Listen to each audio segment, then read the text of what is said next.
पुसद शहरातील सार्वजनिक बांधकाम विभाग यांच्यामुळे पुसदकर तर त्रस्त आहेच, परंतु चक्क विभागातील जे इंजिनियर व्यक्ती आहे, जे सुशिक्षित बेरोजगार इंजिनियर अभियंता व्यक्ती आहे, ते सुद्धा मोठ्या प्रमाणावर त्रस्त आहे त्यांच्या कारभाराला कंटाळून. आता ज्याप्रमाणे आपण पुसद शहरामध्ये सार्वजनिक बांधकाम विभागामार्फत जे अतिशय इंटरनॅशनल लेवलचं काम केलं जात आहे, स्पेस टेक्नॉलॉजीचा वापर करून, ते आपण दाखवतच आहे. कुठेतरी जनता हे म्हणत आहे की सार्वजनिक बांधकाम विभाग म्हणजेच नासा आणि इथलचे अधिकारी कर्मचारी म्हणजेच त्यामधले हे सायंटिस्ट नेहमी पुसदवर काही ना काही एक्सपेरिमेंट करत राहतात. असो तो तर भाग भ्रष्टाचाराचा आहेच, परंतु आणखीही जे इंजिनियर आहे, सुशिक्षित बेरोजगार यांच्या हक्काचं या ठिकाणी मारलं जात असल्याचं, यांना डावललं जात असल्याचा एक धक्कादायक प्रकार समोर आला आहे. आता त्याच अनुषंगाने चक्क सार्वजनिक बांधकाम विभाग पुसद या कार्यालयासमोर उपोषण सुरू आहे. तर चला संपूर्ण विषय काय आहे, कशा प्रकारे यांना डावलले जात आहे, हे संपूर्ण बाब आपण त्यांच्याच मार्फत जाणून घेऊ. भाऊ नमस्कार. जब जब जुल्म भी जुल्म करेगा सत्ता की गलियारों से, चप्पा चप्पा गूंज उठेगा इनकलाब के नारों से। जब जब जुल्मी जुल्म करेगा सत्ता के गलियारों से, चप्पा चप्पा गूंज उठेगा इनकलाब के नारों से।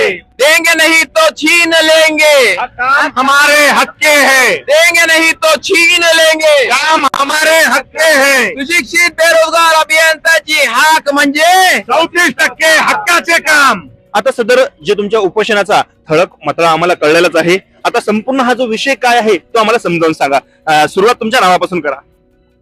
नमस्कार, मी सय्यद अनवर अली, सुशिक्षित बेरोजगार अभियंता, राज्य अभियंता संघटनेचा महाराष्ट्राचा राज्य उपाध्यक्ष. मागील 4-5 वर्षापासून आम्ही या सार्वजनिक बांधकाम विभाग पुसद येथे पाठपुरावा करत आहोत.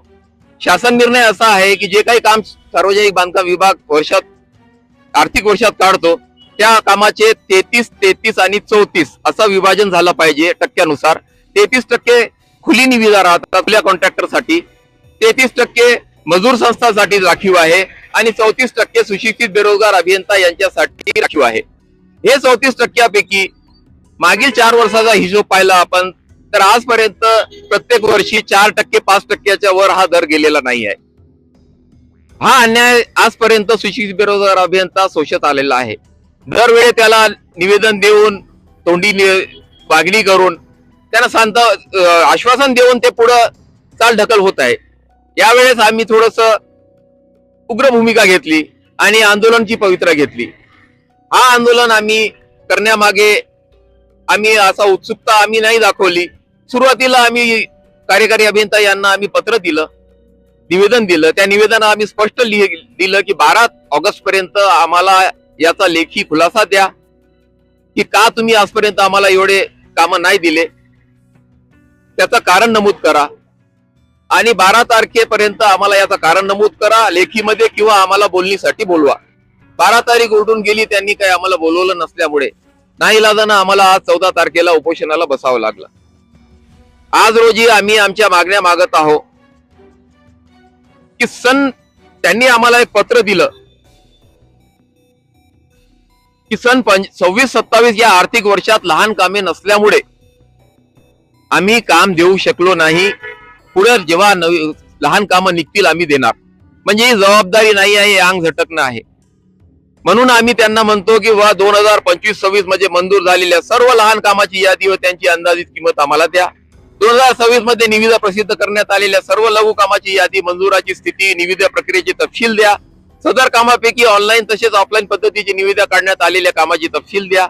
सदर कामापैकी सुशिक्षित बेरोजगार अभियंत्यांना शासन निर्णयानुसार देण्यात आलेल्या कामाची संख्या, किंमत व तपशील द्या.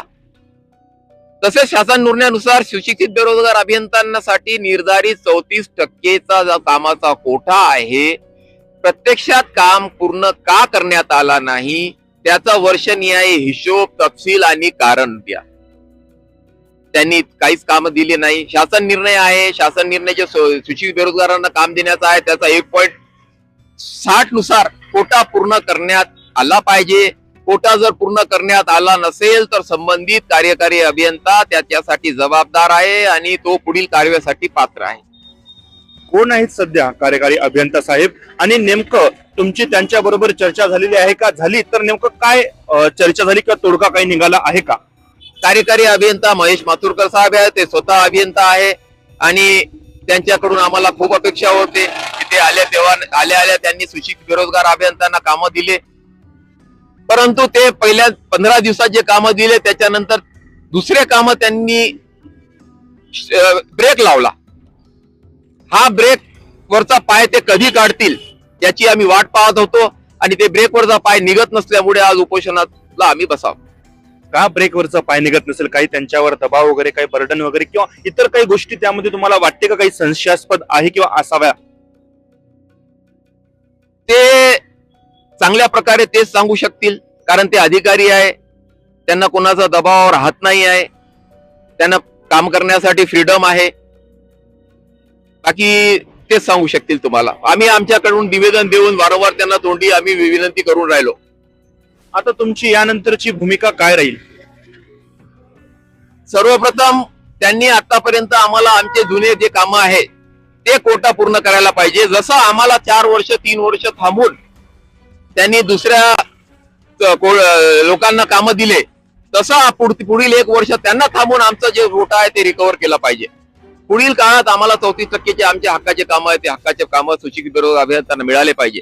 आणि 15 दिवसात जर एक कामं त्यांनी परत नाही दिले तर आम्ही पुढील उग्र आंदोलन करू, त्यांचा घेराव करू कार्यकारी अभियंता म्हणून. आणि शेवटचा टोक म्हणून आम्ही सगळे सुशिक्षित बेरोजगार अभियंता, आपले जे शासनानं आम्हाला बेरोजगार अभियंता म्हणून 1.5 कोटीचा पंजीबद्ध रजिस्ट्रेशन दिलेलं आहे, ते रजिस्ट्रेशन आम्ही शासनाला परत करू. शासनानं जो आम्हाला 1.5 कोटीचं रजिस्ट्रेशन दिलेलं आहे तो रजिस्ट्रेशन फक्त फ्रेम करून घरी ठेवण्यासाठी नाही दिलेला आहे.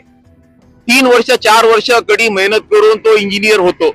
त्या इंजिनियर होण्यामागे त्याच्या घरच्या आशा फलवली होतात की मुलगा इंजिनियर झालेला आहे, आता तो घर सांभाळेल. पण तो रजिस्ट्रेशन घेऊन कोणी रजिस्ट्रेशन दाखवून लग्न करून घेतो. त्याला 2-2, 3-3 वर्ष जर काम भेटत नसेल तर त्यानं त्याचा संसार कसा चालवायचा? कोणाला एखादा काम भेटलं असेल, त्यानं एखादा काम केलं, त्याला परत 4 वर्ष काम नाही भेटलं तर त्याने त्याचं घर कसं चालवायचं? ही शोकांतिका आहे. याकडे माननीय कार्यकारी अभियंता यांनी लक्ष द्यावं. तसेच आमची कळकळीची विनंती आहे की आमचे मंत्री नामदार इंद्रनील भाऊ यांनी या बाबीकडे स्वतः जातीनं लक्ष घालावं व आमच्या सुबेला न्याय मिळवून द्यावा. आता बघू यानंतर विभागामार्फत काय प्रतिक्रिया दिसून येते. समोरच्या भागाकरिता बघत राहा द टाइम्स ऑफ पुसद. धन्यवाद.